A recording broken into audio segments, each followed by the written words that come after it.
Ladies and gentlemen, we got day 4. We got the pecs, we got the serratus, and then we got the lats. We're going to tie in the serratus and the lats together. So the serratus is basically the rib right here, the pec between the lats.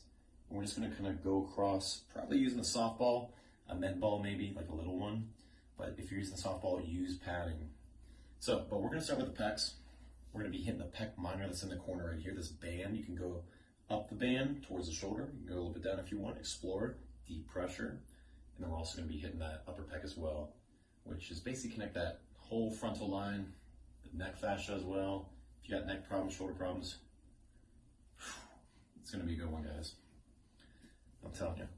So, get your softball. You got a PVC pipe. Boomstick is pretty good. Little boomstick, and then a Theracane. I'm going to be using the softball because I feel like everyone has that. Usually though, I'd use the boomstick, but I can manipulate the softball to work pretty damn well. So we're going to try that. So we're going to be starting with the pec minor. That's basically that band right there I was talking about earlier. Put that ball right there. And we got a couple phases with this one. We're going to make it gradually more intense. I'm going to actually hit my right one because I hit my left one just now. So find that pec minor. That's going to be right in that corner.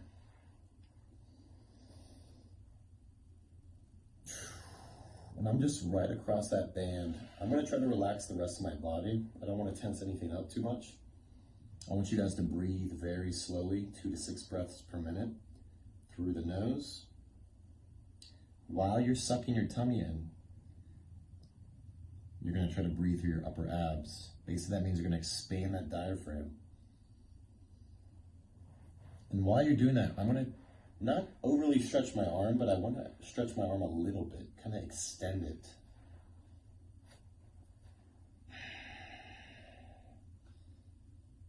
And I don't know about you guys, but you can make this very, very deep with the softball. I don't know what people are talking about, but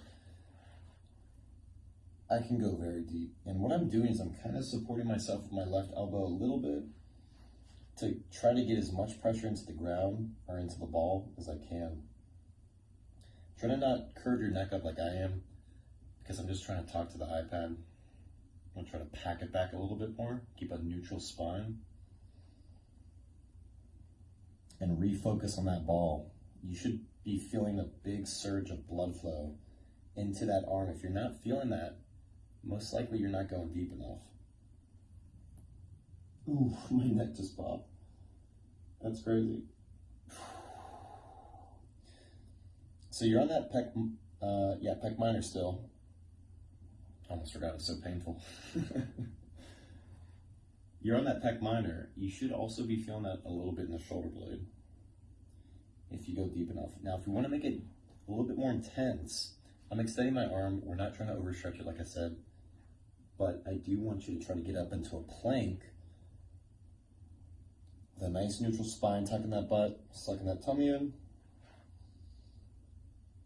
If you want, you just want to apply as much pressure as you can, but at the same time, try not to compromise your structure. I'm just going to shut up right here because it's really painful. Let's give it another minute. Just focus on your breathing. Make it as painful as you can tolerate, of course. Push in and just try to let go of that pain. I'm trying to really show you while I do it, guys, because I want you to understand how you have to focus and approach these trigger points in order to get long-lasting results. And a lot of people don't get long-lasting results. A lot of people foam roll too fast. We've discussed this. Move too fast with any type of massage therapy. It's got to be deep. It's got to be to the bone. And it's got to be consistent pressure. I think it needs to be consistently deeper over time during the entire duration of the trigger point. I'm going to be done with that one for now. I'm going to be hitting my serratus though. Serratus. It's going to be down here. So we just did the pec right. The serratus is going to be right here. basically the same thing. So I really want to show you guys so you can understand. And I believe it's the ribs 1 through 8. Oh, it's been a while since I read anatomy. But I know where it is. I can feel it. It's not hard to find. You don't even know the anatomy for this one. Basically between the nipple and the armpit. And I'm just going side to side. You want to go very slowly with all of them, but specifically this one, because you're really going to find some sharp pain. Now, I'm using a softball straight. I think I forgot to mention that. Use a towel on that softball, and then use like a little med ball if you want to. Something cushion a little bit, just to cushion the blow. I like to go straight softball because mine is very stubborn and very problematic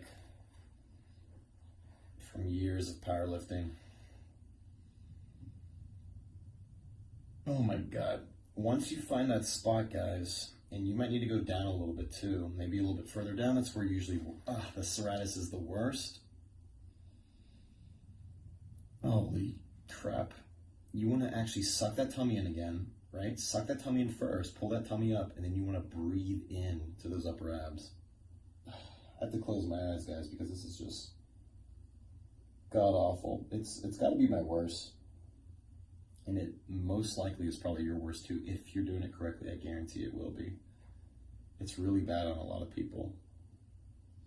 And if you're not quite feeling that pain, go very slow, explore. Just take your time, guys, relax. It's the key. I'm gonna relax all the way down. I'm gonna breathe into the ball with my diaphragm, my tummy sucked in.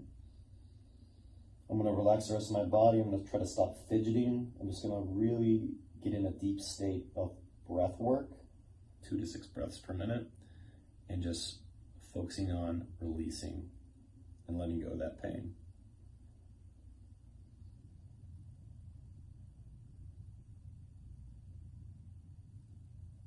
Honestly, I think trigger pointing, or I think myofascial restrictions and motor patterns cause a great deal of anxiety and depression to people.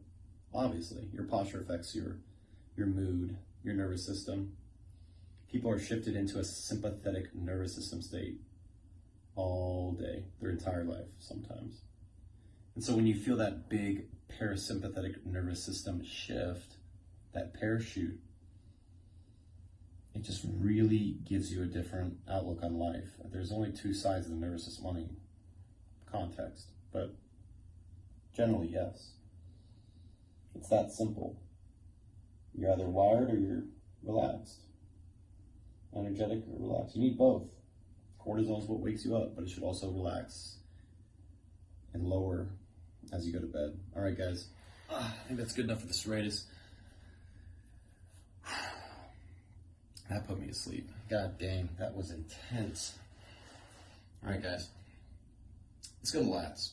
So I was on the serratus right there. You can actually roll a little bit over right there. And I'm using a softball still because, once again, I think you guys have more access to a softball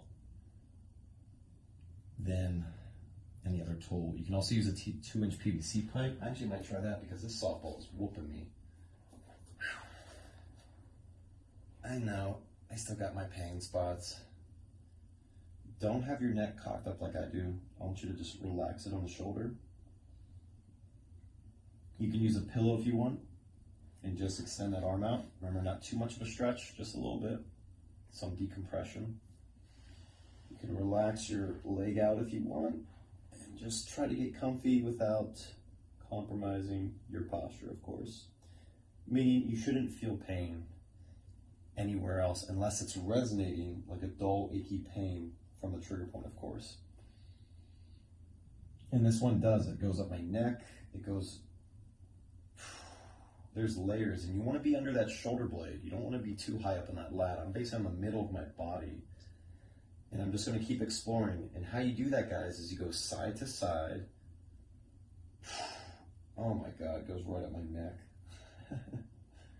Clearly my upper body is neglected with my trigger pointing.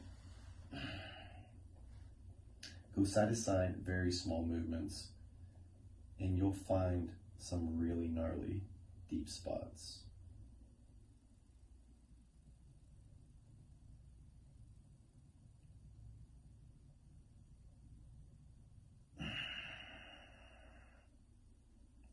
I'm rolling a little bit towards my back now. Now that's where the main lat is. You can definitely access it on the side, but it wraps around a little bit. So I want you to go side to side to really explore it.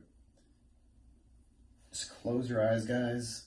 Try to relax. You can go down a little bit more, kind of towards the side obliques if you want. Near that QL, if you want to roll back on that, that's fine. But let's go back up to that hot spot, because I believe that's pretty much worse for everybody. I know it is on me. If you find something more painful, definitely spend some time on it. But remember that pain should be dull, achy, and it should resonate to other spots of the body. It's almost like you have that pain there kind of just all day, and you don't notice it until you lay on something like this, and then you can feel it all the way down your arm, stemming from the lat. And the right lat can actually cause a high hip. It can actually pull that hip. It's the appearance that it's pulling it up. It's actually pulling the rib cage down. All right. Hopefully you guys enjoy this. Spend a little bit more time. I know some of the times and the cues were a little bit off. This was just very painful for me. I'm gonna keep doing this, so I'm gonna shut the video off, and I really suggest you guys keep doing that one too. 5 to 10 minutes. Oh look, I can talk normal again. Whew. That was very